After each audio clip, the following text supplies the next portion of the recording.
I'm taking away from this march is this with all of the signatures of the struggle right here. You know, when Hillary Clinton was campaigning, I was deployed all over the country to try to do the flavor of campaigning and to get people riled up. And I can tell you, you could feel the discouragement and discontent out there as they would deploy me to these little side groups of black women who were unhappy about welfare reform and the kumbaya that was achieved between Democrats and Republicans to just throw women, disproportionately women of color, under the bus. You know, in the name of bipartisan cooperation. And you know, I don't know how much that has changed in all these years. I can tell you that this year they're going to do tax reform. And I'm going to be at the table. Yes. And I don't care if I have to be there. You know, I'm not on the Ways and Means Committee, which is the committee that has jurisdiction over the RISE Act. And it's a committee that's very difficult to get on. Even though I've been there since 2005, it's a committee, you know, I don't have no $100,000 check to come in and bring. But I can tell you that welfare ended in my state under Tommy G. Thompson in 1996, and it ended here. But I can tell you that, and I don't know, it seems like this has been a long day for all of you all, but we have got to organize. It's not going to, I'm not on the committee that has jurisdiction over this. So the inside game is already compromised. Y'all got to do the outside game to help me get this done. That's it. I mean, you have got to fill that Ways and Means room up. You got to put pressure on Paul Ryan and the head of the Ways and Means Committee to hear the RISE Act. And you all have got to help me modernize it. Because I have lots of, I've thought of a lot of things, but a lot has happened. One of the things that happened, and I'm not going to go on and on and on, but one of the things that has happened is that there was a little book written not that long ago called $2 a Day. You all read $2 a Day?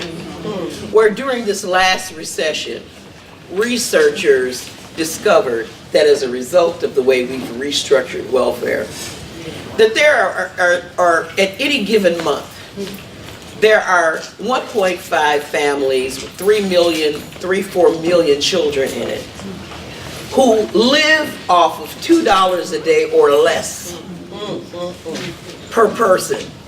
The World Bank's definition of extreme poverty. That happens right here in this country. And these are people who work or try to work every single day, doing slave labor in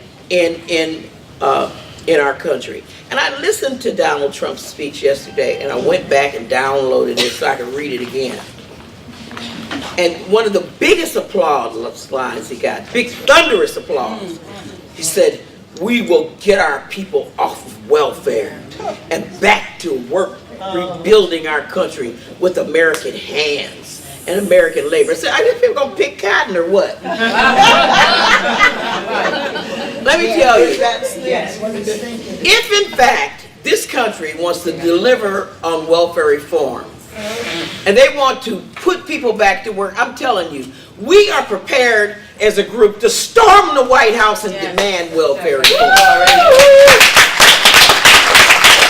The first thing we need to do is to get a sense of Congress that the purpose of any welfare reform ought to actually be to take children out of poverty. That's right. And to not make some political statement. Because right now, the poor are invisible. They will brag to you about how the rolls have declined. Why? Because you can no longer see the poor. is just sort of like what they do in your town when the Pope comes. They kind of move all the homeless people out and clean up downtown so that you can't see them. You know, we don't want to face these poor, hungry children. And let me tell you, Milwaukee, Wisconsin, where we ended welfare as you know it, it is the worst place in the country for a black child to live. You talked about mass incarceration. Mass incarceration is worse in Wisconsin than anywhere in the country and anywhere in the world, proportionately, for black men.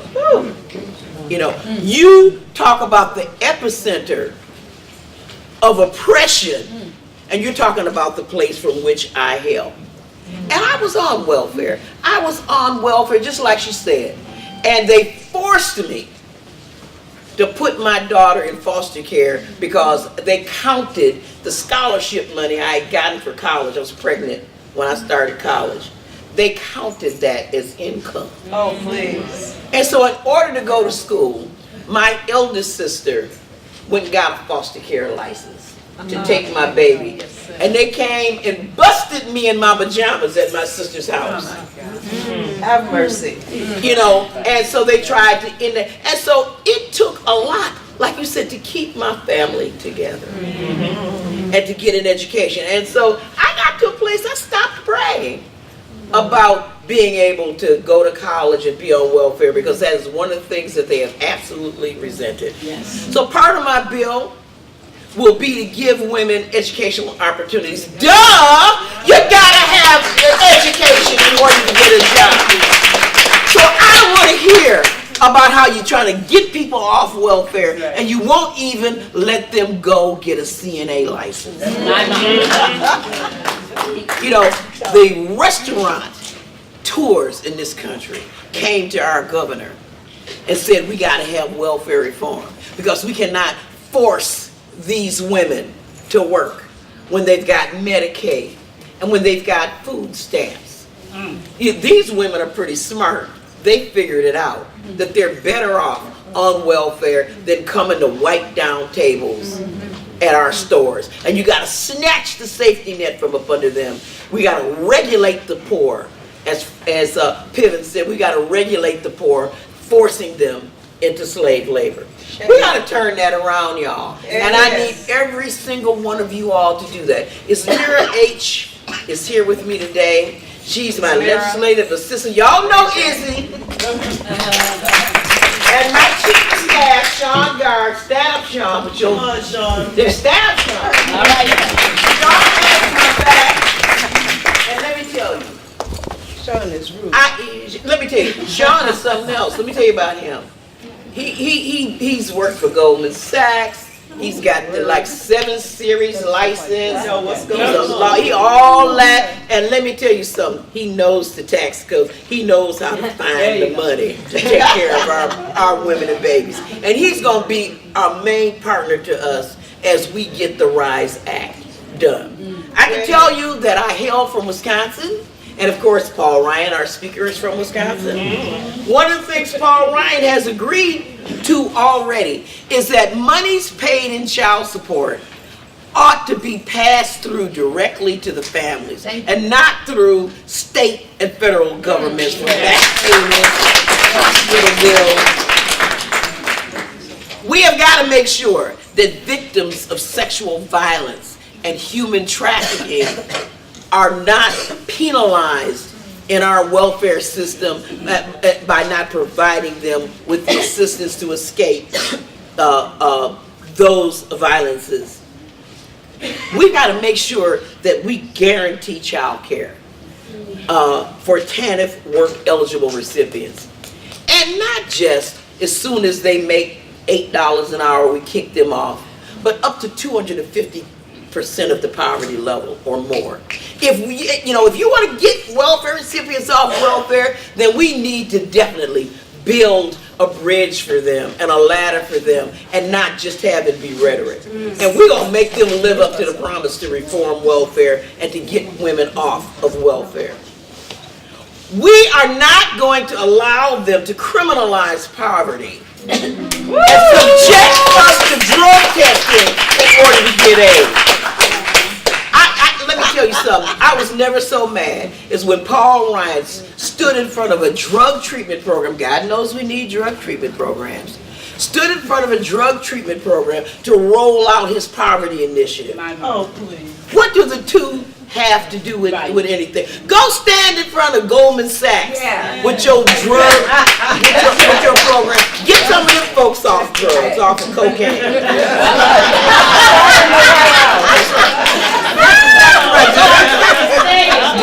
Take some of them drug treatment and treat some of those folks.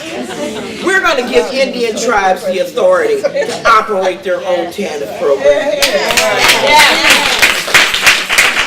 We're going to adjust these work participation rates.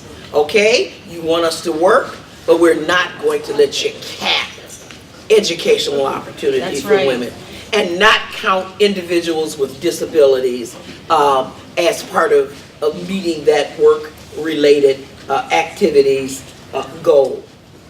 And we're going to eliminate these lifetime sanctions and family sanctions for you being 15 minutes late for meeting with your worker, and all other kind of excuses that they provide to not give us aid.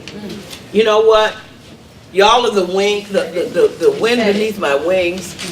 I am so glad that I came to the Women's March. Because I'm telling you, I was telling Dr. Malveaux earlier that I have been so sort of shut down in anger and grief.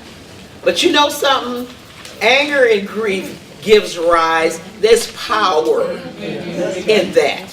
You convert that negative energy into raw power. And that's what I need you all to do. I need you to be there in the Capitol with me. And like I said, if you don't know me, and you don't know that I got your phone number and your organization, please call me. Write it down, y'all. 202-225-4572. It's time to mobilize. And trust me, 202-225-4572. 4572. And ask to speak to Izzy. There's only one. Izzy. Thank you so much.